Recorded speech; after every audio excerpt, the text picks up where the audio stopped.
como lo que estaba diciendo, era que, bueno, que una buena parte de lo que vamos a ver en Spin, tanto en las guías como en el teórico, es en realidad una especie de repaso de, de lo que hemos visto en Cuántica 1, dado que nosotros en Cuántica 1 lo que hicimos fue, ya vimos el método algebraico para el momento angular, sabemos más o menos desde el día 1 que los espacios de Hilbert, eh, en los cuales uno puede describir un sistema físico, pueden ser de hecho espacios de Hilbert finitos y de dimensión finita, y hay un montón de elementos que los vimos en forma, ¿cómo podríamos decir?, bastante abstracta. La diferencia es que, bueno, ahora en, en Cuántica 2 lo que estamos haciendo es un poco más de énfasis en cuál es la base física experimental de por qué hay que agregar esta variable nueva, ¿sí? O sea, en principio lo que eh, el setting mental que uno debería tener es pensar que perfectamente uno podría tener un sistema físico en el cual para describir la física del sistema uno necesita una combinación de observables que en principio cada observable puede vivir en espacios de Hilbert de, de distintas dimensiones. Y que el sistema físico, obviamente, lo que termina sucediendo es que el espacio de Hilbert, donde va a ser descrito ese sistema, es la... Uno tiene que considerar que es básicamente el espacio de Hilbert producto, ¿sí? Eh, los operadores, los observables que en principio describen cada una de las características del, del sistema físico, eh, viven a priori en distintos espacios de Hilbert y bueno, de mezclar todas estas características, lo que uno saca, eh, digamos, uno puede terminar sacando el espectro y otras propiedades observables del sistema, ¿no?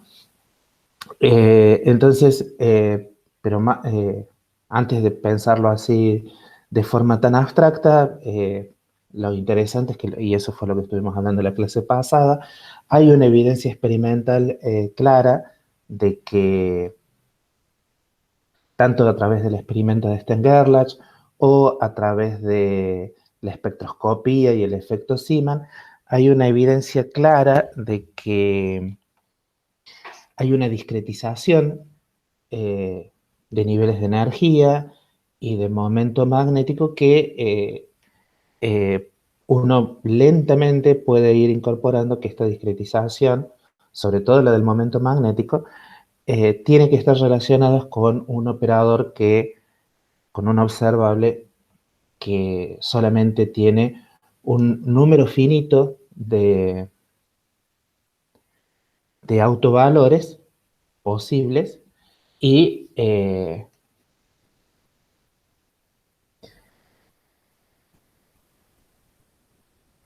que dada esta propiedad hay que incorporar una variable dinámica, un observable eh, para que tenga un número finito de autovalores, que son después de todo lo que uno puede observar de un observable, si uno quiere que tener solamente un número finito de este tipo de,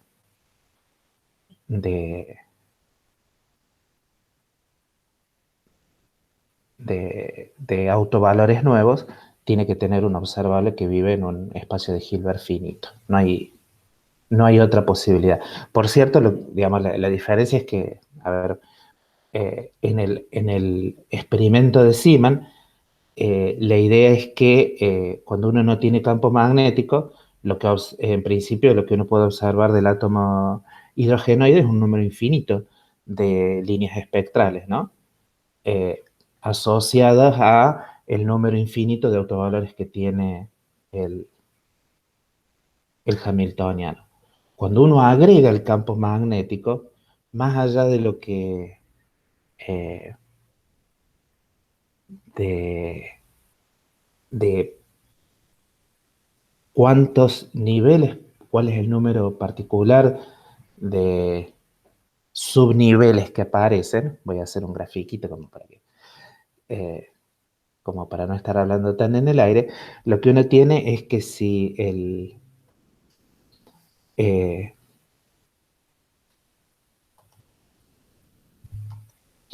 si uno tiene el espectro a campo nulo, ¿sí?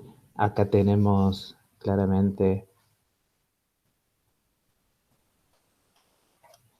B igual a cero. Para B distinto de cero, lo que uno tiene es que esos, estos niveles, de alguna forma, lo único que son reemplazados por lo que uno siempre en un lenguaje un tanto viejo dice, bueno, por multipletes. Estos multipletes, si uno hace que el campo vaya a cero, uno puede observar que la distancia entre estos niveles de energía, entre estas líneas espectroscópicas, va a cero, ¿sí? Entonces uno sabe que este efecto, esta aparición de líneas espectrales muy cercanas, tienen que ver claramente con la aplicación del campo magnético y que además para campo nulo todas convergen a un mismo valor, ¿sí? Y lo interesante es que no importa qué tipo de nivel uno esté analizando, no importa cuál sea cuáles sean los números cuánticos asociados a un nivel a campo nulo, esta subdivisión es siempre en un número finito de estados. No es que no hay evidencia experimental de que un nivel se vaya a partir de repente en, en, en un número infinito de estados, ni mucho menos. Lo que se observa es que realmente hay una subdivisión a un número finito y esta subdivisión eh, en general corresponde a un número que uno puede racionalizar, puede más o menos rápidamente demostrar que tiene que ver con, con alguno de los números cuánticos que originalmente estaban en este nivel. Uno sabe que los niveles del átomo de hidrógeno, por ejemplo, están caracterizados por numeritos n, l y m, nada más que estos, en realidad estos niveles tienen degeneración, al menos tienen degeneración m, y al parecer, cuando uno aplica un campo magnético, en lo que se conoce como el efecto Sigma normal, el multiplete este tiene casualmente una, el número de términos que hay acá, el número de líneas espectrales que aparecen, es m. ¿Sí? Esto es lo que se conoce como efecto Siemens normal. Lo quiero repasar porque realmente es interesante y es parte del hecho de que en realidad mecánica cuántica, espero 2, tiene un mayor contenido de física que mecánica cuántica 1. Lo interesante es que, de vuelta, lo que sucede algunas veces es que si uno tiene algún nivel de energía que uno puede asignarle cuando uno tiene B igual a cero, campo magnético externo cero, y uno puede decir que ese nivel legítimamente tiene números cuánticos n, l y m, lo que algunas veces se observa es que eh, voy a hacer,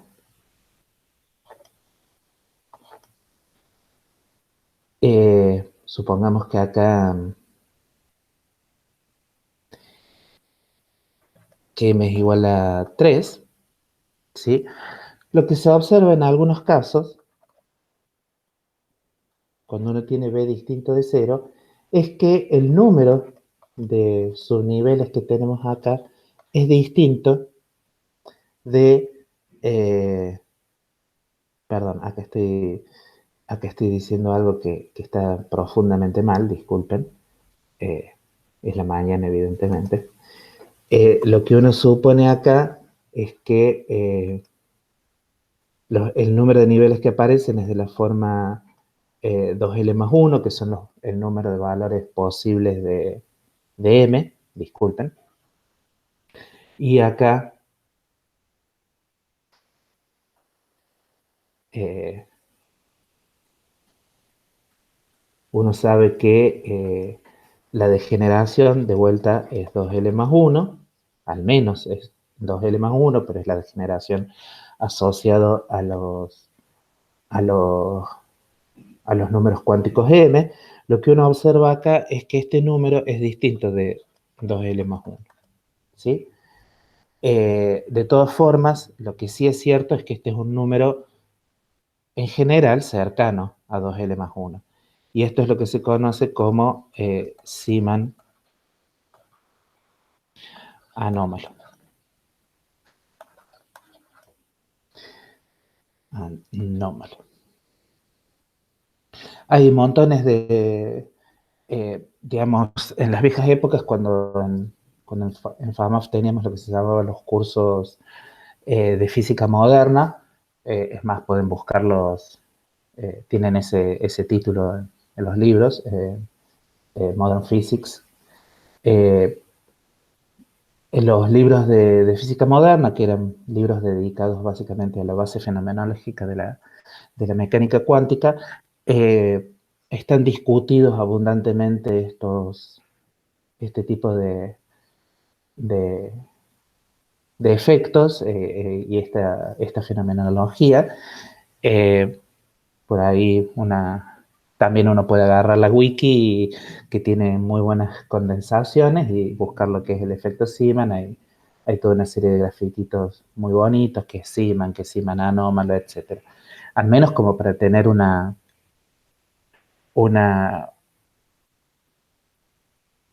eh, una base fenomenológica un poco más fuerte que la que uno puede discutir en cuántica.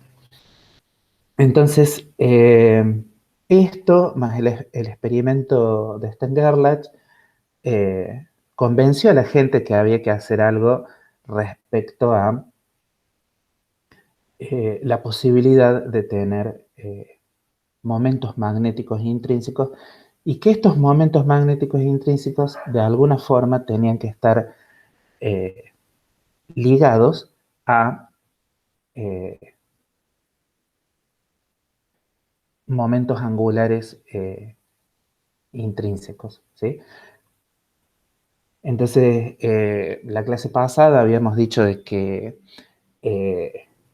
Stan y Gerlach se habían convencido de que una posibilidad de utilizar como proyectil, una posibilidad interesante debido a su configuración electrónica eran los átomos de plata, en el sentido de que la gente pensaba que los átomos de plata neutro, eh, su momento angular orbital, por las razones que fuera, tenían que, que valer cero. Y para la sorpresa de esta gente, cuando básicamente convirtieron átomos de plata neutros, los hicieron pasar por alguna zona en la cual hubo un campo magnético que tuviera una fuerte variación en alguna dirección, lo que observaron es que en esa dirección el haz se dividía básicamente en dos partes. Si estos átomos de plata eh, no tenían, eran básicamente sacados en forma neutra, o sea que no hay ninguna dirección particular privilegiada en cómo son preparados estos átomos de plata. Básicamente lo que uno observa es que lo que el haz sucede es que, bueno, básicamente la mitad de los átomos de plata se dirigían hacia arriba y la mitad se dirigían hacia abajo. Obviamente esto es un resultado estadístico, cada átomo de plata y esto es muy razonable, va básicamente hacia arriba y hacia abajo. Esto, de hecho, lo discutimos en Cuántica 1, pero bueno, estamos repasando un poco. Todo esto a lo que lleva es una cosa interesante, que es básicamente que muy cercano al nacimiento de la mecánica cuántica, Uhlenbeck y Goldsmith proponen directamente que un electrón va a tener un momento angular intrínseco, que a partir de ahora lo vamos a llamar spin, y que ese momento angular intrínseco, obviamente, eh, acá lo estamos formulando en términos modernos. Uno ya sabe que el momento angular tiene unidades de h barra, ¿sí? Y lo interesante es que, contrario a lo que es el momento angular orbital, que uno sabe que eh, los autovalores que puede observar, por ejemplo, para la componente del momento angular orbital z, uno sabe que lo que va a observar eh, son valores múltiplos enteros de h barra. Lo que uno encuentra para el spin, lo que se propone es que los valores observables sean compatibles con h barra sobre 2. ¿Sí? Y en particular lo que uno dice es que los valores observables, eso fue lo que se postula por Uhlenbeck y Goldsmith, que todavía obviamente ellos no tenían el lenguaje de operadores y observables y el número y un número finito de valores observables. Básicamente lo que proponen es que la magnitud del momento angular intrínseco es básicamente h barra sobre 2, con lo cual limitaban cuál era el número posible de valores observables.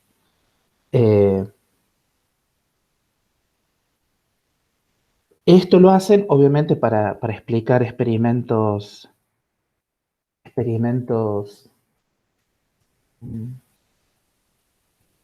eh, de espectroscopia, e inmediatamente lo que dicen es que el momento magnético intrínseco tiene que ver con, o se puede construir, ¿sí?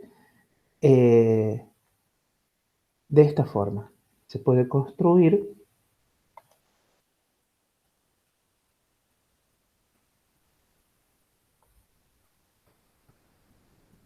como esta cantidad S representa a, a la magnitud h barra sobre 2, ¿sí?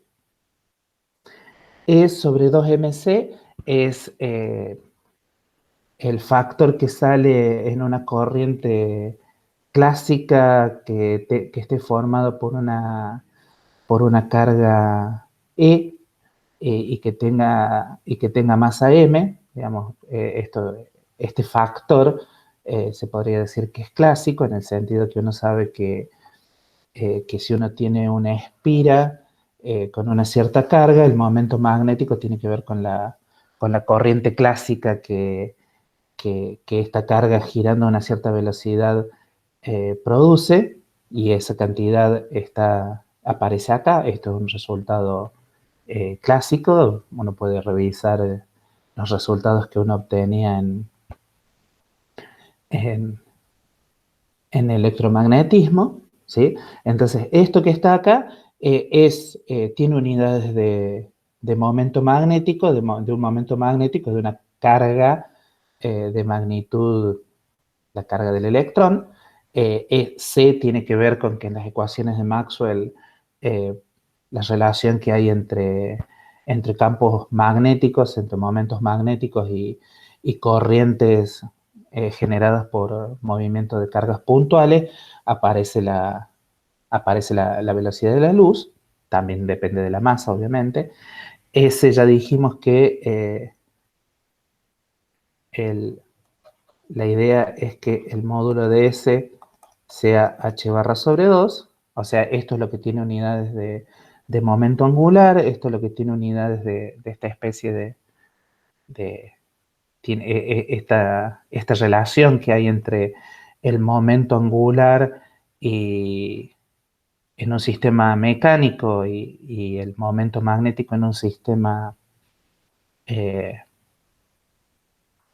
eh, en una, digamos, si esa carga que se mueve tiene momento angular clásico S y entonces el momento magnético uno lo construye como el producto de esta cantidad E sobre 2mc por el momento, por el momento angular. Y muy prudentemente, como esta gente no sabía si todas las unidades iban a pegar, inventan un factor que dice, bueno, el momento magnético, que va a ser lo que se va a acoplar, que la intensidad de lo que se acopla al campo magnético, va a ser todas estas cosas que nosotras las postulamos por alguna cantidad, que, bueno, tiene que ser ajustada experimentalmente. O sea, fueron muy astutos, ¿sí? Esto que está acá es lo que les dije antes de, de que si uno tiene un momento angular, eh, si uno tiene un momento angular orbital para una partícula eh, clásica, la relación que hay entre el momento angular y el momento magnético es exactamente esta forma, ¿sí? O sea, si uno quisiera cuantizar, proceder como hacíamos en mecánica cuántica uno tenía una cantidad clásica y simplemente decía, bueno, el equivalente cuántico es reemplazar lo que las cantidades físicas como el momento angular o la posición o el momento. Si yo quiero obtener una cantidad cuántica, lo que tengo que hacer es simplemente decir que las cantidades dinámicas ahora son cantidades cuánticas. Este resultado que está acá, esto es la cuantización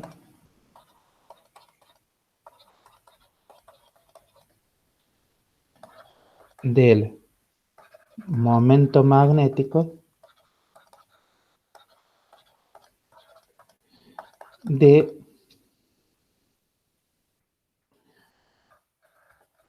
una partícula puntual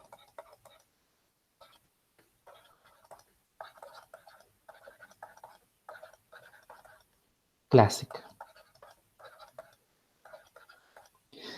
Y esto es lo que es importante entender. Partículas puntuales clásicas, como bien sabemos desde física 1, tienen momento angular orbital, pero no tienen spin. O sea, no tienen momento angular intrínseco. Desde el punto de vista de Uhlenbeck y Goldsmith, si ellos lo que estaban pensando era, bueno, parece que la forma de hacer las cosas es eh, pasar las cantidades clásicas a cantidades cuánticas, diciendo bueno, que los vectores posición y momento ahora son operadores posición y momento. Si uno hiciera eso, lo que uno tendría es un operador momento magnético orbital que está relacionado con el momento angular orbital de esta forma. Lo que están proponiendo Uhlenbeck y Goldsmith es que partículas que desde el punto de vista de ellos y actual son básicamente partículas puntuales, además tienen un término, tienen otro momento magnético que está dada por básicamente la misma relación entre ese momento magnético y el momento angular, y abriendo un poco el paraguas, dice, bueno, por algún factor que tiene que ver con que esto es algo intrínseco que no sabemos exactamente de dónde sale este spin, ¿sí? Si uno fuera Yo me imagino que en 1925 lo más probable es que la gente estaba pensando, bueno, si en realidad los electrones no son partículas puntuales, sino que tienen alguna estructura rara, en vez de salirme limpito este factor, que tiene las unidades correctas, en realidad me va a salir algo que va a tener que depender de la geometría de la, de la partícula. Eh, lo cual es en sí mismo, no puedo ver si aparecen preguntas, ese es el único problema. No hay preguntas hasta ahora. En mi pantalla voy a disminuir un poquito el tamaño de esto. Así por las dudas, si aparecen preguntas, puedo verlas en el chat y en el... eh. Entonces, de vuelta, eh, esto es lo que debería resultarles, como quien dice, un poquitín alarmante, la relación que hay entre, entre el momento angular, que en este caso es L y en este caso es S, eh, y el momento magnético, que es la cantidad observable, es lo que se acopla al campo magnético, a la intensidad del campo magnético. Básicamente la relación es de la misma forma, pero pero como esta gente es muy prudente, agregó este factorcito acá tan bonito. Este factor, de hecho, durante mucho tiempo nunca se supo, eh, y vamos a decirlo así, apenas uno hace espectroscopía bien, uno puede saber exactamente cuánto vale, exactamente, perdón, uno puede obtener muy buenas aproximaciones a cuánto vale G sub S. G sub S, genéricamente, los, las constantes estas que aparecen para arreglar cuál es la relación entre el momento magnético y el momento eh, angular, estos factores G sub S se denominan genéricamente factores de Landé, básicamente porque Landé fue la persona que se dedicó a estudiar configuraciones electrónicas y relaciones entre momentos magnéticos y momentos angulares. Experimentalmente, lo que se observó al cabo de algún tiempo, cuando se intentó ajustar los resultados experimentales, fue básicamente que G sub S es algún numerito cercano a 2, ¿sí? Estos dos recuadros, de alguna forma, los que nos dicen, lo que nos están diciendo, es que más allá de cómo uno lo piense al momento angular orbital y al momento angular intrínseco, son básicamente de muy distinta naturaleza, ¿sí? Son, son cosas de naturaleza o de propiedades muy distintas. Alguna gente, viendo que lo que se observa es que básicamente que esta constante G es básicamente 2, lo que se puede ver es que es básicamente igual a 2 con una precisión de 1 en 10 a la 5. Básicamente lo que dicen es que resumen que eh, el momento magnético del electrón está dado por la suma, esto siempre es cierto, que es la suma del orbital más el intrínseco, eh, y acá, si uno en vez de 2 pusiera G sub S, preventivamente está todo bien, ¿sí? Eh, lo interesante es que, bueno, uno va a tener que, lo que uno se da cuenta es que obviamente los observables, así decirlo, o sea, los autovalores de un operador de la forma L más 2S, lo más probable es que sean distintos que los valores que uno va a observar de un operador, del operador L solo, ¿ok? Entonces, esto que está acá, de última, este último recuadro, uno puede pensar que simplemente lo que me está diciendo es, si yo al momento angular le sumo algún momento angular que no sé muy bien de dónde sale, pero que tiene un número finito de, de, de, de autovalores, es probable que utilizando cómo son los autovalores de esta suma de momentos angulares, uno pueda explicar los resultados experimentales. ¿Ok? Es una, eh, es una hipótesis fuerte, pero ¿por qué no?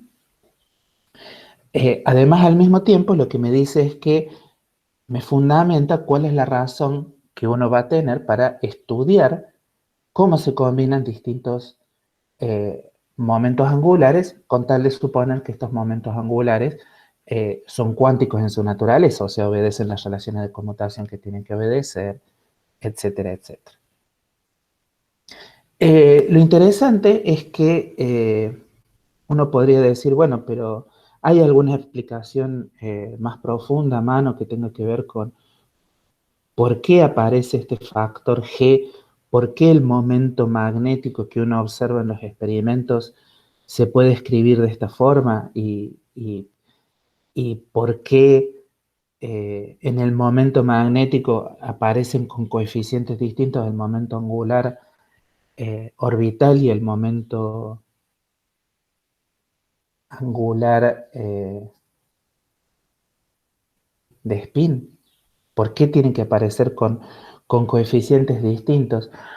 Bueno, hay muchas, uno puede trazar muchas conjeturas al respecto. Y la realidad es que, bueno, van a tener que esperar casi la mitad del cuatrimestre para llegar a alguna especie de conclusión de por qué en los, para tener un momento magnético tengo que combinar el momento angular y el momento angular intrínseco, el spin, los tengo que combinar de una forma de este estilo. Básicamente, la primera explicación más fundamental que uno puede ver es cuando uno introduce la ecuación de Dirac. La ecuación de Dirac predice que si uno quiere ver el momento magnético del electrón, los tiene que combinar exactamente de esta forma. La ecuación de Dirac predice exactamente que G sub S, que es llamado, insisto, factor de Landé o constante giromagnética, que tomando una palabra de la física clásica, mientras que aquellos que alguna vez hagan el curso de campos y lleguen a la parte de electrodinámica cuántica, es posible que lleguen a ver que efectivamente en realidad la constante giromagnética, el factor de Lande, tiene un valor que en realidad se aproxima mucho a 2.002, ¿sí? Que uno diría, bueno, salvo que uno esté midiendo, eh, salvo que uno esté haciendo espectroscopía realmente con una precisión de unas 4 o 5 cifras significativas, es difícil que uno vaya a distinguir entre 2 y 2.002. ¿Ok? Bien. Eh, espero que esta... A ver, creo que hay una pregunta. Eh,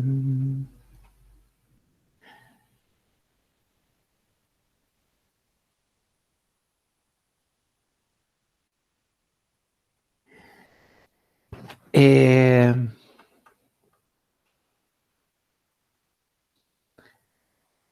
eh,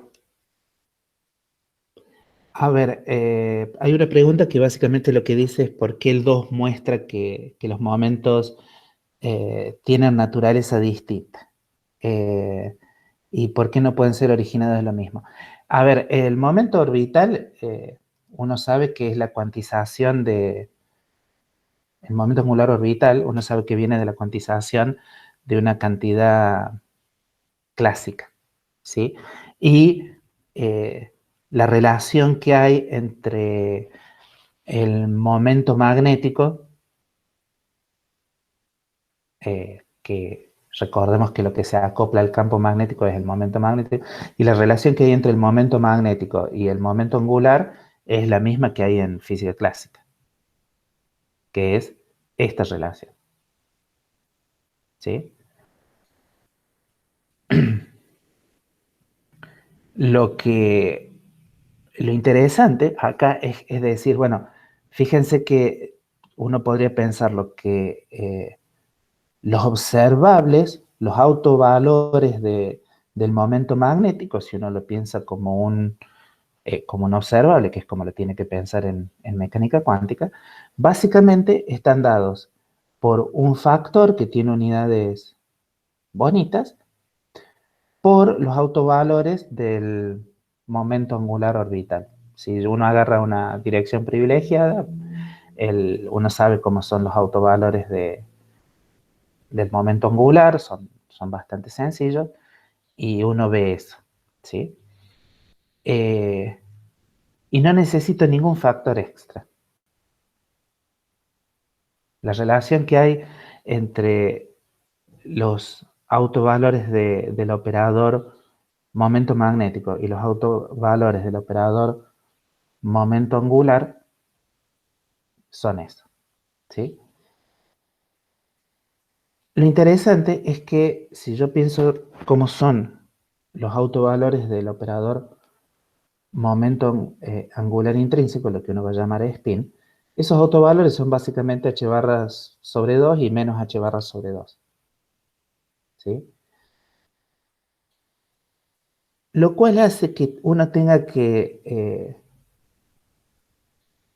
duplicar, al menos de acuerdo a esta fórmula, o al menos, o casi duplicar, el, los, los autovalores que surgen del momento angular orbital para que me den los autovalores del momento magnético total.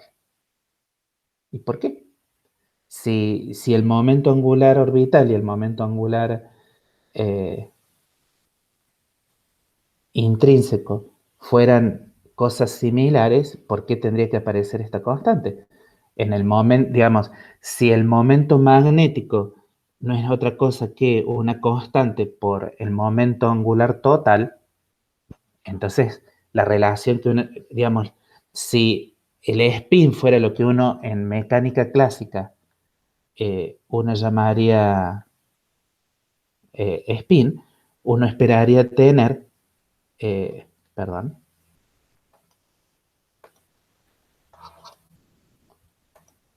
lo que uno esperaría tener sería que el momento magnético total sería la constante bonita 2mc por J, donde J es L más S. El momento angular total es esto. Lo que uno esperaría clásicamente, en algún sentido, es que el momento magnético sea esa constante que me arregla las unidades por el momento angular total. Pero el momento angular total es L más S. Y acá lo que estoy diciendo es que la cantidad que entra acá no es L más S, no es el momento angular total, es otro operador.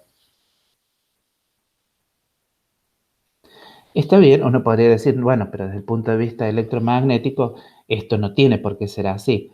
Lo más probable es que tendría que ser mu igual a E sobre 2mc L, que es el momento angular de una cosa, el momento angular orbital, más, si uno quisiera, algún factor, lo vamos a llamar kappa, por ese, por el. Y este kappa, la única forma que uno tiene para pensarlo eh, clásicamente, es decir que en realidad no tengo una partícula puntual, tengo alguna especie de estructura, tengo algo, no sé, en realidad lo que algunos experimentos me dicen que tengo una sola bolita, en realidad es un sistema de 3 bolitas orbitando, no sé, alguna cosa. Este factor no hay forma de explicarlo. El momento angular orbital, uno simplemente dice, bueno, es la cuantización del momento angular clásico y ya está. Y con eso, mm, y con eso a los fines prácticos, tengo un montón de información, puedo deducir espectros, puedo deducir un montón de cosas. Lo que me están diciendo todo este conjunto de fórmulas, todo este conjunto de especulaciones, es que lo que uno va a llamar spin, o es una propiedad realmente intrínseca que uno no sabe muy bien cuál es su naturaleza, ¿sí? Uno sabe que tiene unidades para que todo funcione razonablemente, tiene unidades de momento angular, pero su acoplamiento a los campos magnéticos se da de una forma distinta al momento angular orbital. Entonces, no sé si llamarlo como que denominarlo como que son de naturaleza distinta o simplemente decir que, bueno, eh, todos los resultados experimentales son compatibles con que, al menos desde el punto de vista del momento magnético, el momento angular orbital y el momento angular de spin entran de forma distinta en la energía. ¿Ok? No sé si eso ayuda a algo, pero eh, es básicamente la explicación. Bueno, entonces, ¿en qué es lo que nosotros nos deberíamos concentrar ahora? Si lo que nosotros decimos es que, al parecer, la evidencia experimental es compatible con que esta nueva cantidad denominada spin en realidad es un momento angular eh, cuyos valores observables son de la forma h barra sobre 2, simplemente lo que podemos agarrar es decir, bueno, a la lona, pidámosle a este operador nuevo, a este operador spin, pidámosle que cumpla todas las propiedades de un momento angular cuyos valores observables son más o menos h barra sobre 2. ¿Sí? Entonces, ¿qué significaría que eso? Discúlpenme, acabo de darme cuenta que acá falta eh, un h barra y acá falta un h barra cuadrado. Entonces, las cosas que uno le pediría a un momento angular cuyos valores observables son de la forma tipo h barra sobre 2, los valores observables de una de sus componentes, uno ya sabe que para el momento angular al cuadrado, si uno tiene que los valores pongámoslo así, si los valores de sz, los valores observables de sz, están entre L y menos L, ¿sí? Uno sabe primero que los autovalores están separados por números enteros, ¿sí? Y además uno sabe que si esto es cierto, uno sabe que el módulo de ese cuadrado, el número cuántico asociado a ese cuadrado, es L por L más 1. ¿Sí? Entonces, si ese, en nuestro caso, ese z, o una de las componentes, porque siempre cuando uno habla de los valores observables, habla y dice, tiene que ser h barra sobre 2, lo que uno está diciendo es que ese z tiene que estar entre h barra sobre 2 y menos h barra sobre 2.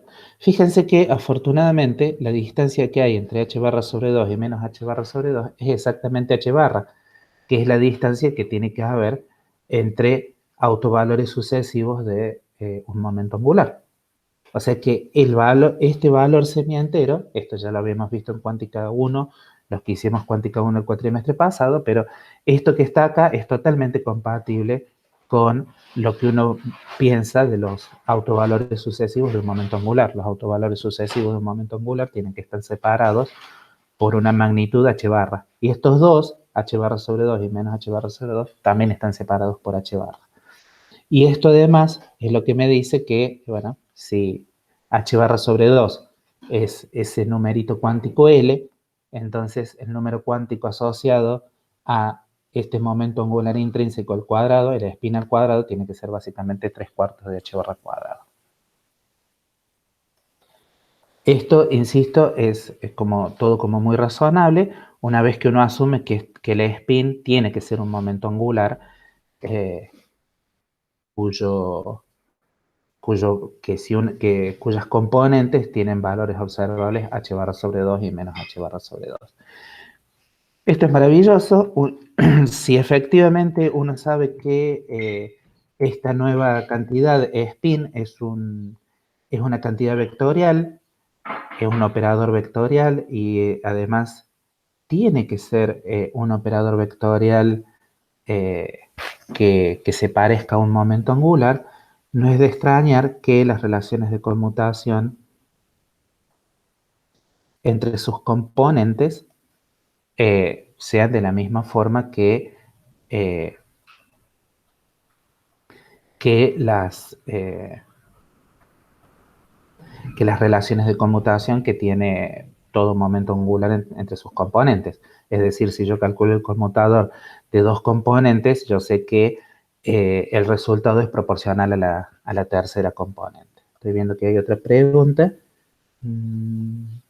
Hay dos preguntas, ¿verdad?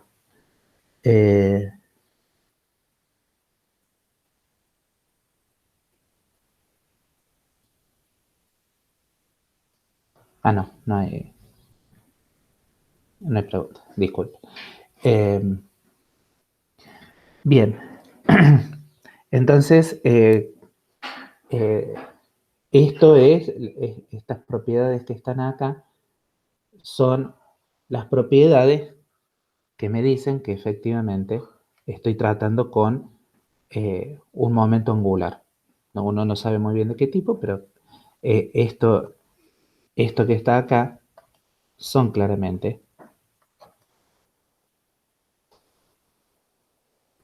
estas dos propiedades son las propiedades que cumplen las componentes del momento angular entre sí y las componentes del momento angular con respecto a el momento, esa misma cantidad al cuadrado. Bien, como siempre, vamos, cuando tratemos al spin, uno se va a concentrar, digamos, dado que el momento angular, el spin al cuadrado, conmuta con los componentes del spin, entonces uno dice, bueno, hay una base común de funciones que son autofunciones de el spin al cuadrado y de alguna de las componentes del spin. Convencionalmente la componente del spin que se elige es la componente z, exactamente como en el momento angular orbital. Y acá uno puede utilizar ya las relaciones algebraicas que uno conoce del, del momento angular. Uno sabe que para un momento angular genérico, eh, el valor de expectación de la componente z del momento angular en la base común que uno tiene para el momento angular al cuadrado y la componente z, que recordemos que en el caso genérico uno la denota con números cuánticos j y m, uno sabe que este valor de expectación o este elemento de matriz, como uno lo quiera llamar, si uno elige autofunciones que tienen numeritos cuánticos distintos, uno sabe que para la componente z, este elemento de matriz es exactamente igual a m por h barra por deltas que me dicen que si el número cuántico correspondiente al momento angular al cuadrado es distinto, este producto es cero, y si corresponde a números cuánticos distintos de la componente z, también eso es cero. ¿Por qué? Porque las componentes del momento angular son diagonales en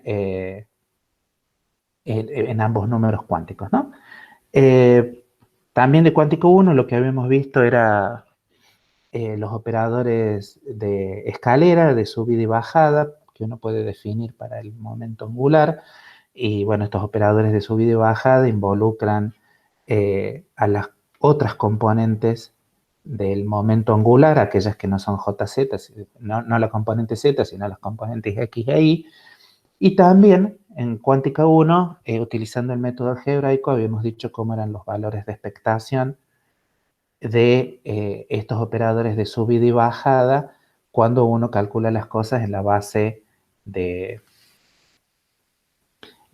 autofunciones comunes. Solamente para que quede registrado, lo que uno está diciendo es que J cuadrado, cuando uno lo aplica a esta base común JM, lo que devuelve es J por J más 1, H barra cuadrado, JM, y cuando uno aplica JZ a la base JM, esto es de la forma M, H barra JM. ¿Sí? Esto es lo que me dice que estos kets representan a la base común de J cuadrado y JZ. Entonces también estos elementos de matriz fueron calculados en mecánica cuántica 1. Lo interesante es que los elementos de matriz de J más y J menos, que es un momento angular cualunque, es un momento angular arbitrario, lo que uno sabe es que estos elementos siguen siendo diagonales en J, en el número cuántico J, pero ya no son más diagonales en el número cuántico M. Pero lo bueno es que usando estas propiedades, usando que uno conoce todos estos elementos de matriz, uno puede particularizar. Puede particularizar a que J sea, como ya dijimos más arriba, uno puede particularizar a que J es un medio y puede particularizar a que M vale más menos un medio, ¿sí? Esto es lo que está dicho acá. En el caso del spin, uno tiene que particularizar a estos valores, ¿sí? Y entonces, haciendo esto, uno puede sacar una representación exacta, finita, matricial, de cómo se escribe el operador spin, ¿sí? Utilizando todas estas propiedades, como justamente este espacio de Hilbert tiene dimensión finita, de hecho tiene dimensión 2, uno puede calcular en forma explícita la representación matricial del operador de spin, ¿sí? Y si uno pone todas las unidades del spin en este prefactor, ¿sí? Uno tiene esta relación, uno tiene que el spin, el momento angular intrínseco, uno lo define como que es h barra sobre 2, que es lo que tiene las unidades y su magnitud, por una matriz sigma, básicamente utilizando todos los resultados algebraicos conocidos. Lo que uno saca es que estas matrices son lo que se conoce como las matrices de Pauli, ¿sí? Obviamente la componente X del spin es proporcional a la matriz de Pauli X, la componente Y es proporcional a la matriz de Pauli sigma Y, y la componente Z es proporcional a sigma Z. También de la misma forma, obviamente, uno puede calcular las representaciones matriciales exactas de los operadores de subida y de bajada, y lo que uno encuentra es que, obviamente, estas matrices, la de sigma más y la de sigma menos, eh, no son matrices hermitianas, mientras que si uno agarra y estudia cómo son las matrices de Pauli, lo que uno se da cuenta es que tienen todas las propiedades que tienen que tener las representaciones matriciales de un observable.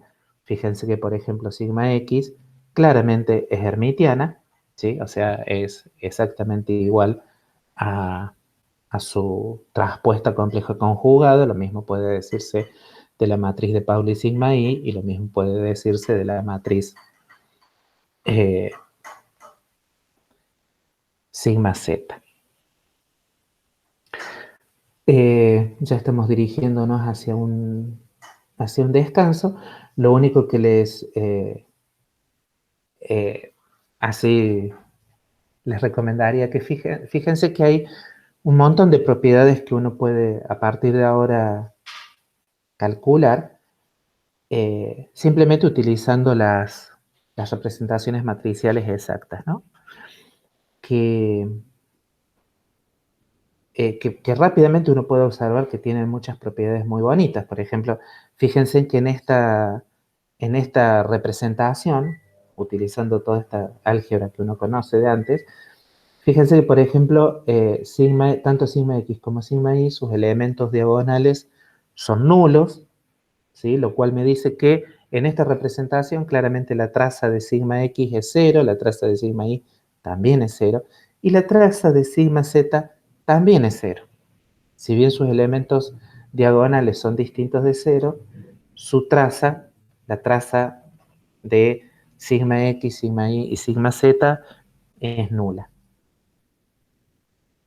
Esto después va a tener un montón de consecuencias que la vamos a usar en muchas cosas distintas, pero además uno sabe por más poco que uno sepa de todas estas, digamos, de propiedades de observables y demás, lo que uno sabe es que la traza es de un operador, es un invariante del operador, ¿sí? Lo cual me está diciendo es que no importa si yo elijo esta forma de calcular los, los, las representaciones matriciales del operador de spin, cualquier representación que uno haga del operador de spin seguramente va a implicar tres matrices de traza nula. Esto es muy interesante, es una cosa que se vive usando. Fíjense que de alguna forma, si uno piensa de esa forma, también queda claro que la combinación, que una combinación lineal de las matrices de Pauli, o lo que es lo mismo, una combinación lineal de, de los operadores que tienen que ver con el spin, eh, bueno, esa combinación lineal también va a tener traza nula. O sea, tiene propiedades muy simpáticas. Y además uno también se da cuenta que una combinación lineal que se haga de este tipo de matrices con coeficientes reales también va a tener traza nula, va a ser hermitiana, etcétera, etcétera, etcétera. O sea, hay montones de cosas que uno puede afirmar de este observable simplemente, bueno, estudiando un poco las matrices que lo definen. Esto que acabamos de decir es muy suelto de cuerpos, lo que dice es que si uno elige otra representación matricial de, de las matrices que definen al momento angular de spin, al momento angular intrínseco, bueno, esas matrices, básicamente todas se pueden llevar a las matrices de Pauli utilizando alguna transformación unitaria, lo cual es muy bueno. O sea, porque uno se da cuenta de que hay montones de matrices, si ahora lo piensa uno en abstracto, uno se da cuenta que hay montones de matrices que pueden satisfacer, sin introducir este álgebra, hay un montón de matrices que pueden satisfacer las relaciones de conmutación entre las componentes y con el momento angular de spin. ¿Sí? Hay montones de matrices SI, SJ que satisfacen esta relación. Ahora, lo interesante es que cualquier conjunto de tres matrices que satisfagan estas relaciones, eh, básicamente uno las puede llevar a las matrices de Pauli básicamente utilizando una transformación unitaria. Así que uno se puede quedar bastante tranquilo de que las matrices de Pauli, que uno las encuentra utilizando el método algebraico del momento angular, en realidad son matrices muy razonables y representan muy bien todas las propiedades generales del spin en cuanto a momento angular. Bien, hagamos un descanso acá y seguimos en más o menos a las y 20, ¿ok? Así avanzamos un poquito más. Voy a apagar el micrófono. Gente, aprovechen. Nos vemos a las 10:20. Perfecto.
Bueno, básicamente estamos en condiciones de continuar con la clase. Lo que uno se debería preguntar en estos momentos es justamente una de las cosas que planteamos eh, más al principio de la clase. ¿Qué sucede? ¿Qué sucede eh, si ahora lo que uno tiene es o sea, a un sistema clásico uno le está agregando esta variable nueva que uno tiene ganas de llamarlo spin? Es decir, uno podría pensar que así como original, digamos, el tipo de problemas que uno ha estado viendo en Cuántica 1, parecidos, digamos, a nuestro sistema más sofisticado hasta ahora, por ejemplo, es el átomo hidrogenoide, ¿no? Para el átomo hidrogenoide uno tenía que los operadores interesantes eran, por ejemplo, el hamiltoniano, el momento angular al cuadrado, alguna componente del momento, este es el momento angular orbital, una de las componentes del momento angular, y como todas estas cosas conmutaban, lo que uno sacaba, por ejemplo, para potenciales centrales, era que, bueno, los autovalores de este hamiltoniano eh, son, tienen numeritos cuánticos relacionados con el momento angular al cuadrado, con el momento angular en z, etc. ¿Sí? Pero lo que hemos visto en mecánica cuántica 1 es que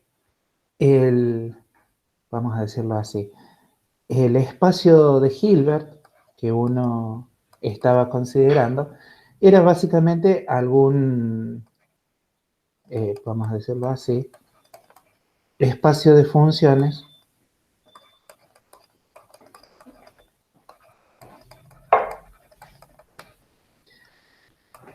en R3. ¿Sí? Esto es lo que vimos en mecánica cuántica 1. Como ahora estamos sumando el spin,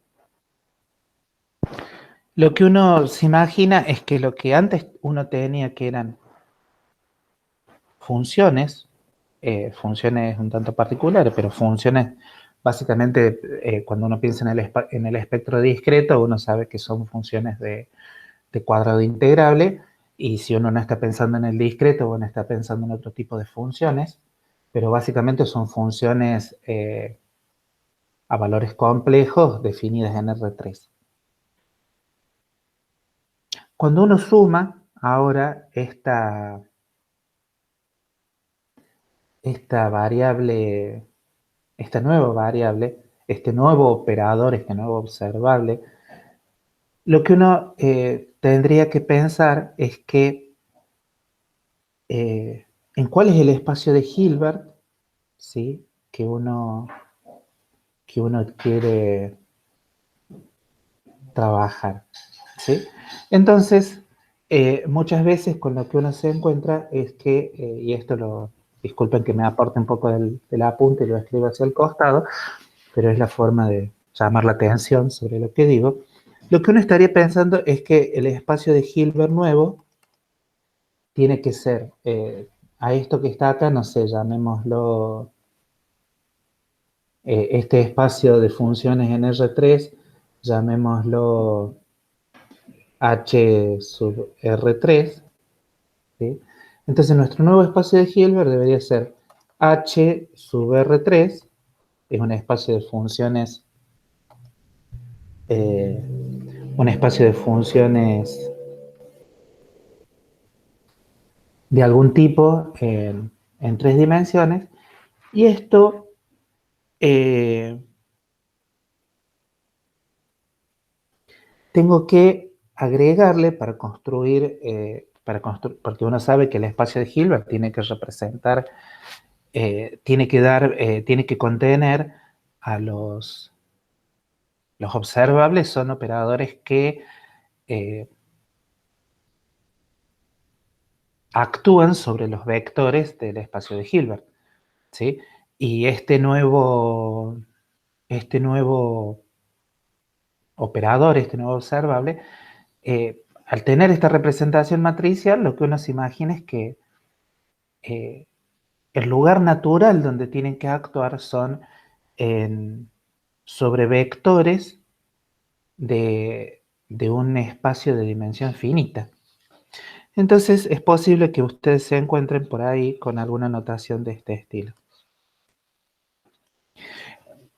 Que cuando uno incluye, cuando uno tiene un sistema tipo el átomo de hidrógeno, entonces además de tener un espacio de Hilbert de funciones definidas en R3, funciones complejas en R3, además uno tiene que agregarle un espacio de Hilbert de dimensión finita, que es en donde naturalmente está definido el spin, ¿sí?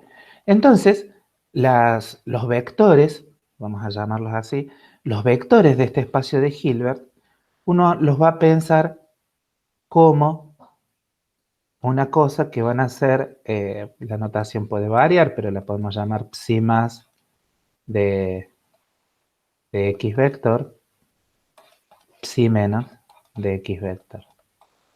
Es decir, paso a tener una especie de vector de dos patas, donde cada una de estas componentes de ese vector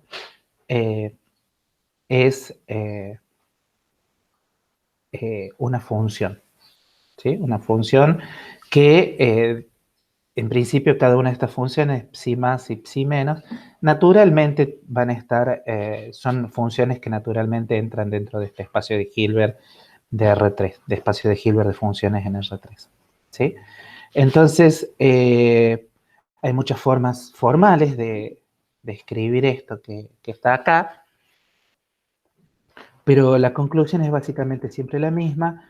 La idea es que para contemplar la posibilidad de tener spin, la forma más natural es decir que los vectores del espacio de Hilbert asociados al spin son vectores en un espacio complejo de dimensión 2, ¿sí?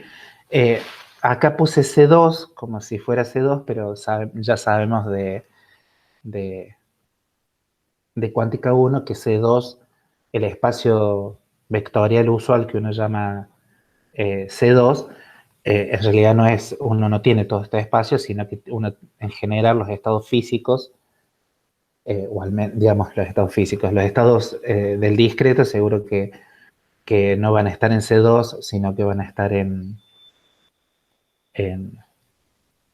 van a ser,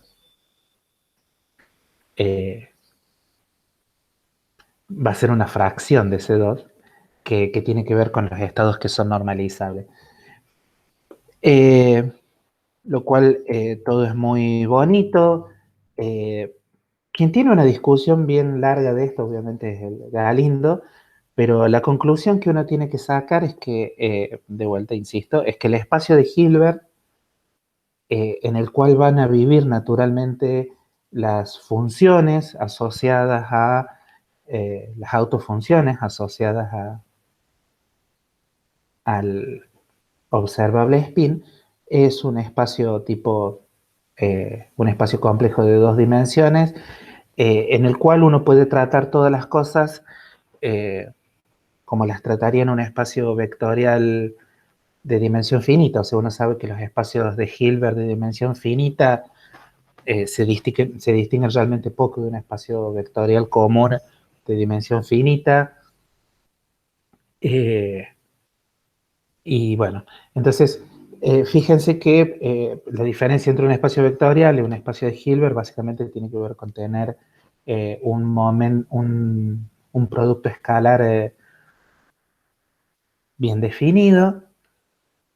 Entonces, uno tiene la tendencia, disculpen que pase todo esto porque en realidad es pura cháchara, el resumen de lo que se dice a lo largo de todo esto es eso, que, que los vectores de estado de un sistema que vive en un espacio de Hilbert de dimensión 2 es un vector con dos componentes, un vector complejo de dos componentes.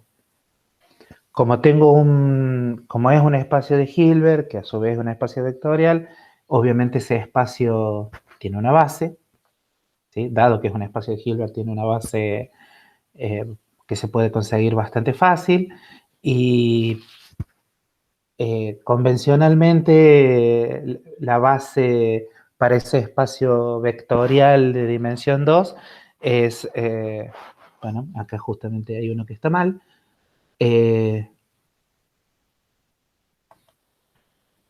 una base trivial que uno elegiría, por ejemplo, para un espacio vectorial de dimensión 2, es el vector 1, 0 y el vector 0, 1. ¿Sí? Estos dos vectores, si uno utiliza notación de Braket, digamos, estos dos vectores son una base, queda claro que son una base de un espacio complejo de dimensión 2. En notación de Dirac, muchas veces al vector 1, 0 se lo denomina spin-up y se lo suele denotar de 25 formas distintas. Por ejemplo, se puede utilizar un ket con un signo más adentro, el spin down se utiliza un ket con un signo menos adentro, y una notación también muy usual es un ket con una flechita para arriba y un ket con la flechita para abajo. Obviamente esto es spin up y esto es spin down, etc. O sea, la base del espacio de Hilbert donde vive el spin, este observable que vive en un espacio de Hilbert de dimensión 2, la base tiene dos elementos y los puedo denotar de un montón de formas distintas. Esto no es para nada raro para la gente que hizo Cuántica 1 el primer cuatrimestre de 2020. Para la gente que ha hecho otras versiones de la cuántica puede ser un poquito más difícil de digerir, pero es como muy razonable, digamos. O sea, cualquiera sea la versión de Cuántica 1 que uno ve, uno sabe que el espacio de Hilbert, donde viven las funciones, los vectores de estado, tiene una base. Y esa base tiene el tamaño de la dimensión del espacio. Los espacios funcionales en R3 tienen el espacio de funciones suaves, derivables, etcétera, en R3 tienen dimensión infinita, mientras que el spin vamos a pedir que tenga una base finita, estrictamente finita, de dimensión 2. Bien.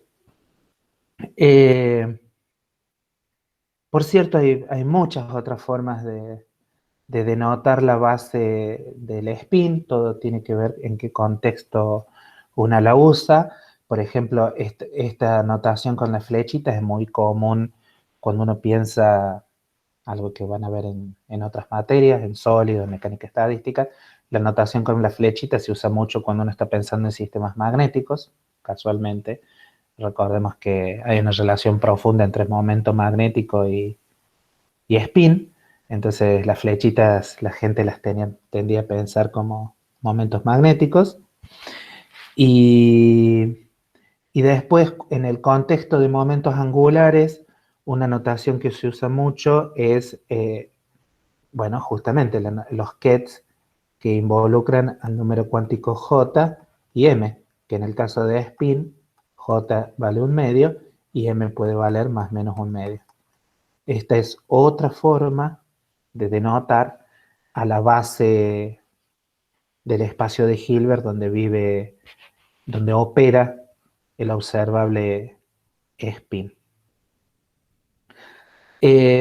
Sea como sea, entonces, sin hacer una luz, digamos, si uno utiliza efectivamente la base alfa-beta, esta notación es estándar. Al spin up siempre se lo denomina alfa y al spin beta, perdón, y al spin down siempre se lo denomina beta y al vector 0, 0, 1.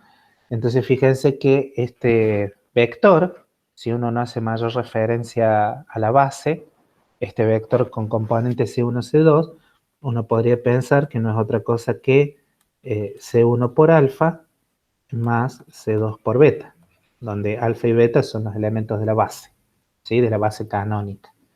La base con elementos 0 y 1, al igual que en álgebra 2, se la denomina base canónica. dado que uno tiene un espacio de Hilbert finito y necesita un producto escalar, el producto escalar, eh, uno puede utilizar el viejo y querido producto escalar que uno tiene en espacios vectoriales complejos, y utilizando esa, esa información de que el producto escalar uno lo puede escribir como el producto escalar entre vectores de un espacio vectorial, nada más que este espacio vectorial es complejo, entonces el producto de un vector de estado en el espacio de Hilbert de dimensión 2, el producto del vector por sí mismo se puede escribir como un producto entre vectores complejos. Básicamente, si el vector de estado es un vector columna, entonces el dual es un vector que tiene los componentes complejos conjugados y tiene que uno ponerlo traspuesto, o sea, como un vector fila. Y dado que, y eso es una cosa muy interesante eh, y muy razonable, los espacios de dimensión finita, cuando uno está multiplicando los vectores, multiplica un número finito de cosas, ¿sí?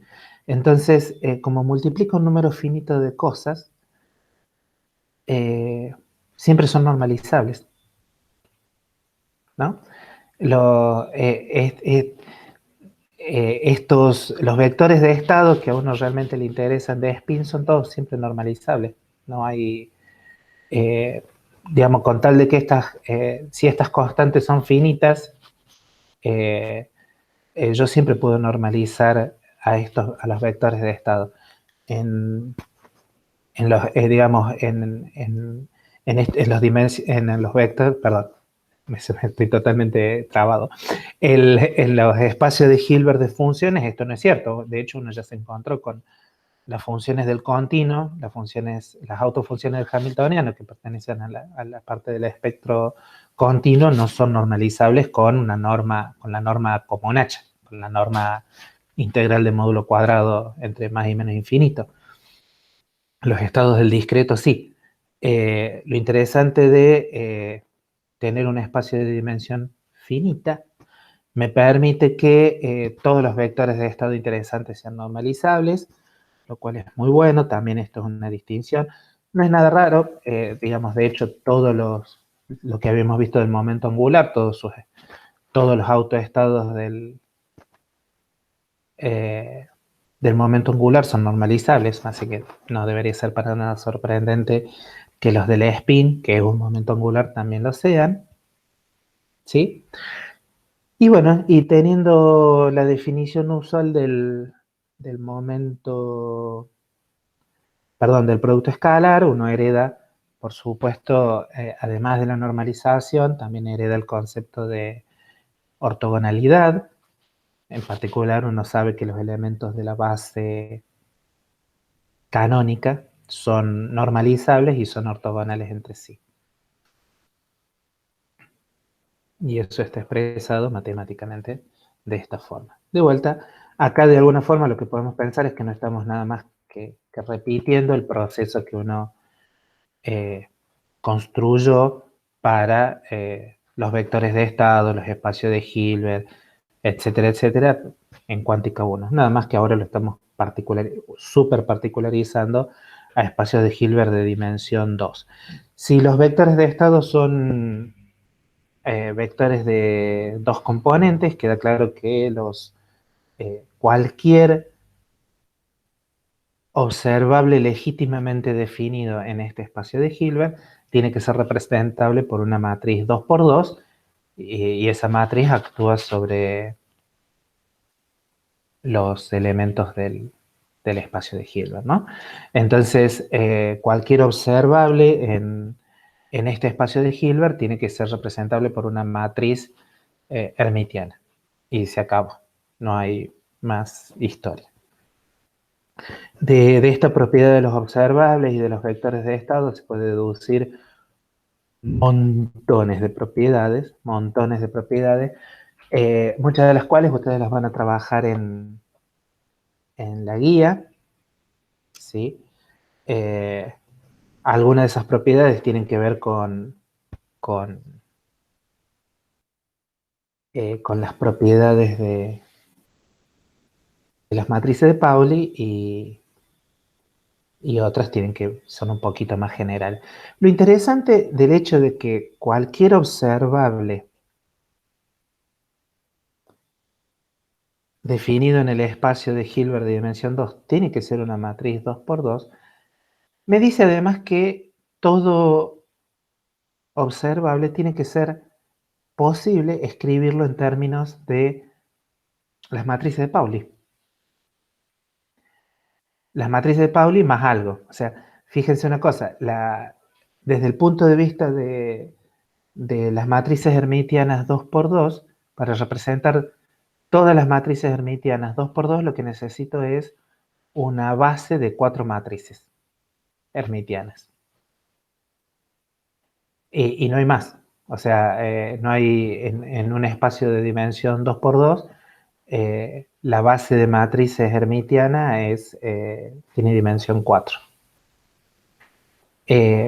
Casualmente uno ya sabe que las matrices de Pauli son 3 matrices hermitianas, que si uno lo piensa desde el punto de vista, o sea, vamos a decirlo así, el espacio de operadores que actúa de observables que actúa sobre un espacio de Hilbert, también es un espacio vectorial. ¿Sí? Si yo agarro 2 observables que actúan en un espacio, lo sumo, tengo otro observable. Si a un observable lo multiplico por una constante, obtengo otro observable. Entonces, el espacio de observables es un espacio vectorial. El espacio de matrices 2×2 hermitiana, que son los observables en el espacio de Hilbert de dimensión 2, también es un espacio vectorial. Así que todas esas matrices 2×2 se pueden representar utilizando las matrices de Pauli. El problema es que las matrices de Pauli son 3, son linealmente independientes entre sí, entonces me falta una cuarta matriz. Esa cuarta matriz podría ser casi cualquier cosa, pero en particular la identidad sirve, ¿sí? Entonces, en la ecuación que voy a cuadricular en azul, está expresado que cualquier matriz hermitiana A 2×2 puede ser escrita como una combinación lineal con coeficientes lambda, ¿sí?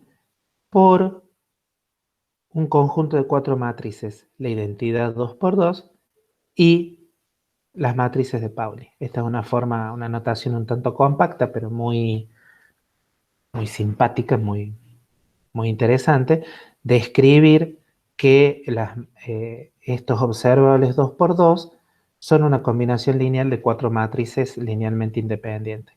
Y cada una de esas matrices es una matriz hermitiana con propiedades muy bonitas, ¿sí? Obviamente a partir de esta representación uno puede sacar un montón de conclusiones. Por ejemplo, uno puede sacar que si el observable conmuta con todas las matrices de Pauli, entonces ese observable básicamente tiene que ser proporcional a la identidad, lo cual es como muy simpático, y que además estos observables, los coeficientes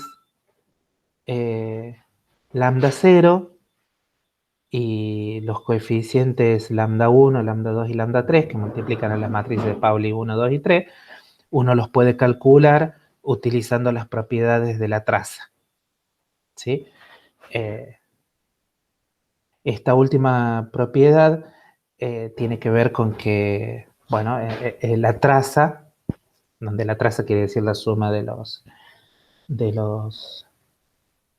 si yo tengo un operador escrito en forma matricial, la traza es la suma de los elementos de la diagonal. Aquí lo que podemos, utilizando la propiedad de la traza, esto que está acá no es H barra, sino que es la traza, es una TR. Lambda 0 puede escribirse como un medio a la traza del operador A, y los coeficientes lambda 1, lambda 2 y lambda 3 tienen que ver con un medio, la traza del observable por las matrices de Pauli. Esto es muy bonito y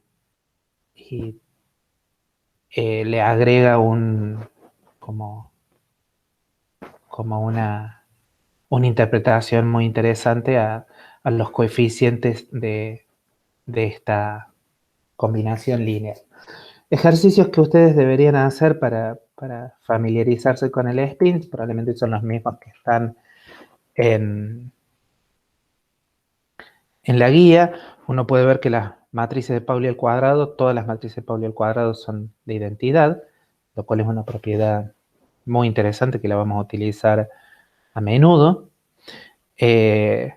Bueno, por supuesto, las matrices de Pauli fueron construidas para que sus componentes cumplan la misma relación de conmutación o una relación de conmutación muy similar a la que cumplen las componentes de un momento angular.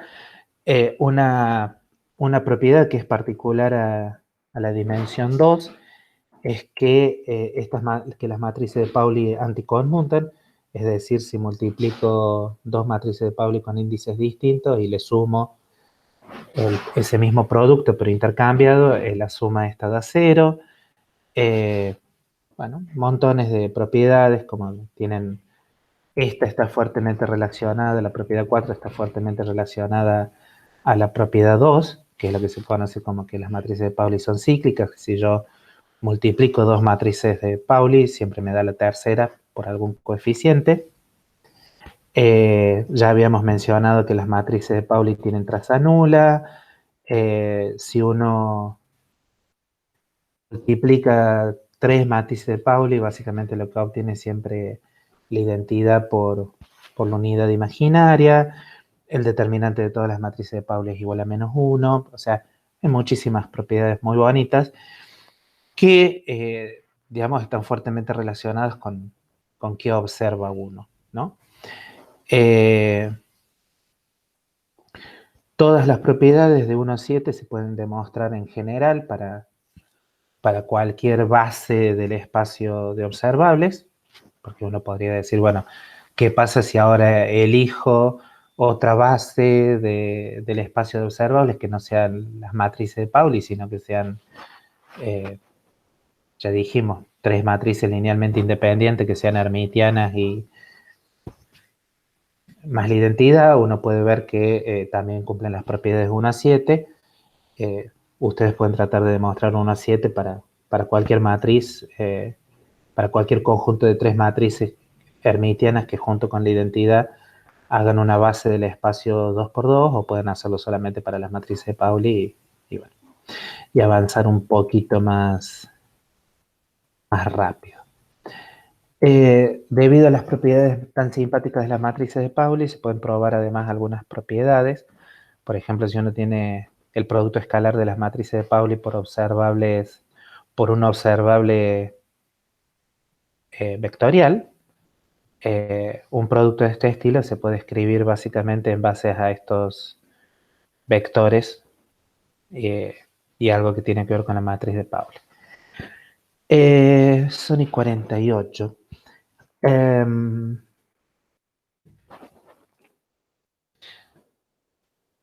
Estoy pensando qué hacer. Allá lejos y hace tiempo, en Mecánica Cuántica 1, una de las cosas que dijimos cuando se introduce el concepto de momento angular, rápidamente se lo relaciona, se estudia cuál es la relación profunda que hay entre las rotaciones del sistema físico, los vectores de estado del sistema rotado y el momento angular en cuanto a operador. Y lo que vimos en Cuántica 1 es que uno puede asumir que para cualquier sistema físico el operador que es el generador del grupo de rotaciones es el momento angular total. Por las dudas, estén pensando qué quiere decir con eso del generador de grupo de rotaciones. Recordemos que las rotaciones son representadas, las rotaciones en mecánica cuántica, su efecto está, digamos, el efecto de una rotación sobre los vectores de estado está fabricado por matrices, por operadores unitarios que uno los puede escribir formalmente de la forma e a la menos i, alguna cosa que uno llama un ángulo, y acá arriba además suele ir una dirección y el momento angular. Esto es como se representa una matriz, perdón, una matriz, y de ahí la tengo con matrices, después vengo de, todas son matrices. En cuántica 1, los operadores unitarios que representan cómo se transforman los vectores de estado de un sistema están dados por este operador. Cuando uno genera operadores de esta forma, o sea, como un exponencial que involucra un operador hermitiano, este operador hermitiano se le llama siempre el generador del grupo. ¿Y por qué se llama el generador del grupo? Bueno, porque queda claro que este operador genera todas las matrices posibles, todos los operadores posibles U, y los operadores unitarios U que representan rotaciones son un grupo. Si yo multiplico dos operadores unitarios que representan una rotación, lo que obtengo es otro operador unitario que representa una rotación. Para una U, para un operador unitario de este tipo, siempre tengo una inversa, y bueno, y el hecho de que el producto sea cerrado, o sea que el producto de dos elementos me dé un elemento del mismo tipo y además tengo inversa, eso es lo que me dice que tengo un grupo. Entonces, las rotaciones, los operadores unitarios que generan rotaciones, que representan, que cuando yo multiplico estas U por un vector, me devuelven un vector del mismo espacio de Hilbert, etcétera. Bueno, estas U son un grupo, en el sentido que en álgebra se define un grupo y el momento angular es el generador de ese grupo. Entonces, como ahora lo que estamos diciendo es que el spin, esta nueva cantidad, es un momento angular, tiene que haber una relación profunda entre, entre lo que es el spin y las rotaciones, ¿sí? Entonces lo que vamos a ver en la clase que viene, el martes que viene, es cuál es esa relación profunda que hay entre el spin y las rotaciones. De alguna forma sintética, lo que podemos decir es que si consideramos que el spin, este operador, este conjunto de operadores eh, que son proporcionales a las matrices de Pauli, por ejemplo, si uno introduce esos operadores acá, al tener una dimensión tan chiquita, al vivir en un espacio de Hilbert de dimensión 2, este operador de spin, uno puede sacar un montón de propiedades de formas bastante simples, ¿sí? Entonces lo que vamos a concentrarnos en la clase que viene es qué es lo que sucede cuando acá arriba, en este exponencial, ponemos básicamente en lugar de J, ponemos O sigma o H barra sobre 2 sigma, para que tenga las unidades correctas de un momento angular. Vamos a introducir esto acá arriba y vamos a deducir un montón de propiedades sobre cómo se pueden escribir estas U y demás. ¿Y por qué vamos a hacer eso? Bueno, porque en dimensión 2 hay un montón de cuentas que se pueden hacer explícitas, es fácil calcular autovalores, es fácil calcular las matrices, y además de vuelta, porque lo que uno se imagina es que si estos operadores U son operadores que actúan en el espacio de vectores de estado, estas U en sí mismas también tienen que ser representables como matrices 2 por 2, lo cual es una ventaja enorme respecto a otros sistemas en los cuales el momento angular viven en espacios de Hilbert de dimensión mucho más grande que 2, o más grande, no hace falta que sea mucho más grande. Bueno, pero ese va a ser el tema de la clase que viene. Yo básicamente he terminado. Y bueno, nada. En el práctico creo que tenían alguna, iba a ser un poquitín distinto hoy a la mañana. No sé muy bien cómo es el que se hizo al final el arreglo. Creo que ahora a la mañana va a estar solamente abierta una de las clases, una de las aulas virtuales de práctico. Manténganse en el práctico ahora el día, o sea que debería ser más o menos sencillo. Y bueno, y buen fin de semana y nos vemos la semana que viene, gente. Perfecto, gracias Omar. Nos estamos viendo la semana que viene. Nos vemos la semana que viene. Hasta luego.